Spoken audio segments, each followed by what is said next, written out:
తెలంగాణలోని భద్రాద్రి కొత్తగూడెం జిల్లా అశ్వారావుపేట నియోజకవర్గంలోని దమ్మపేట మండల కేంద్రంలో CPI ML mass line party కార్యాలయంలో సదస్సు జరిగింది. మహిళలపై జరుగుతున్న దాడులకు, పరువు హత్యలకు, అత్యాచారాలకు వ్యతిరేకంగా పోరాడాలని ప్రగతిశీల మహిళా సంఘం రాష్ట్ర నాయకులు తోడెం దుర్గమ్మ, నుపా సరోజినీలు పిలుపునిచ్చారు. ఈ సందర్భంగా వారు మాట్లాడుతూ మార్చి 8న అంతర్జాతీయ మహిళా పోరాట దినం ప్రకటించి 114 ఏళ్లు పూర్తయిందని గుర్తు చేశారు. అయినప్పటికీ నేటి సమాజంలో మహిళలపై దాడులు రోజురోజుకి పెరుగుతున్నాయని, అత్యాచారాలు నిత్య కృత్యమయ్యాయని వాపోయారు.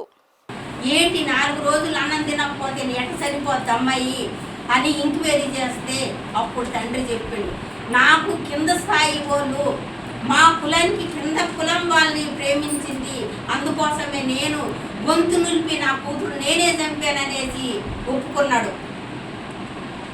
అట్లే ఢిల్లీలో కానీ ఇట అనేక రకాలు మన పేపర్లో వచ్చింది. భర్తతో ఆమె ఒక గుడికి వెళ్ళింది.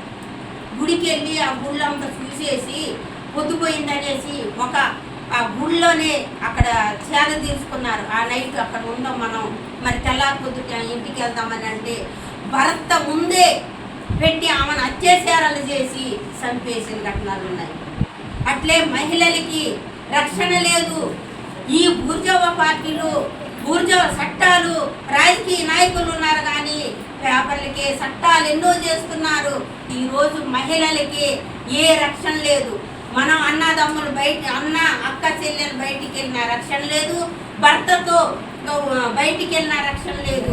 ఈరోజు ఆడపిల్లలు కన్న తల్లిదండ్రులు బయట పిల్ల స్కూల్కి వెళ్ళినా, ఎట్ట చిలువలకి వెళ్ళినా, ఒక బంధువుల దగ్గర వెళ్ళినా సాయంత్రానికి వచ్చే లోపున బిక్కుమని ఊపిరి బిగి పట్టుకొని నా కూతురు ఎప్పుడు తిరిగి వస్తుందా అని ఎదురు చూసే రోజులు వచ్చినాయి. రక్షణ లేదు, బయటికి వెళ్తే భర్తతో రక్షణ లేదు, అట్లా అన్నదమ్ములతో రక్షణ లేదు, ఇంకా బంధుత్వంతో రక్షణ లేకోకుండా మహిళలు ఇట్ట అత్యాచారాలకి గురవుతున్నారు, వరకట్నలు వేధింపులు గురవుతున్నారు. కానీ వరకట్నలు వేధింపులకి అంటే ఒకప్పుడు ఇప్పుడు వరకట్నం కావాలన్నా మనిషి ఆమె కూడా ఒకప్పుడు కోడలే, కానీ ఇప్పుడు స్థానంలో వచ్చేసి నీ వరకట్నం తేవాలా, లేకపోతే నీ వద్దు నా కొడుకు వేరే పెళ్లి చేస్తామని ఒక భావంతో చంపుతున్నారు, కోడల్ని వేధిస్తున్నారు. నీ మహిళ అని కూడా చూడుకోకుంటే మన తోటి మహిళ నా బిడ్డ అని కూడా చూడుకోకుంటే వరకట్నాలకు బలైపోతున్నారు. అంటే చూడండి, మనం సమాజంలో ఒక బొమ్మలేగే ఉంటున్నాం, ఆట బొమ్మలేగే ఉంటున్నాం. మనం బయటికి వెళ్తే చూస్తూ ఉంటాం, బట్టల షాపులలో, బ్రాందీ షాపులలో ఎవరు కుటుంబాలు వేసి ఉంటారు, లేడీస్ కుటుంబాలు వేసుకొని ఉంటారు, చిన్న చిన్న షెడ్డీలు వేసుకొని బాడీలు వేసుకొని ఉంటారు. తాగే వాళ్ళు ఎవరు, బట్టలు కొనేవాళ్ళు ఎవరు, ఒక లేడీసే కొంటారా, తాగేది ఒక లేడీసే తాగుతారా? కానీ మనల్ని కీలు బొమ్మగా చేసుకుంటూ ఈ వ్యాపారాలు చేసుకుంటున్నారు. ఈ ప్రభుత్వాలు అవి నిషేధిస్తే మన మహిళలకి రక్షణ ఉండేది.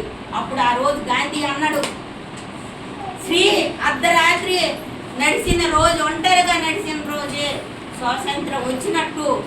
కానీ ఇప్పుడు స్వాతంత్రం బూటకం అని ఆ రోజు గాంధీ అన్నాడు. అదే మనం ఇప్పుడు కూడా స్వాతంత్రం రాలేదే అని మన మహిళా సంఘం చెబుతుంది. మనకు రక్షణ లేదు కాబట్టి ఇట్టంటుంది. అత్యాచారాలు, వేధింపులకు ఎన్నో రకాలు ఉంటాయి. మన ఇంట్లోనే మనకు రక్షణ ఉండదు.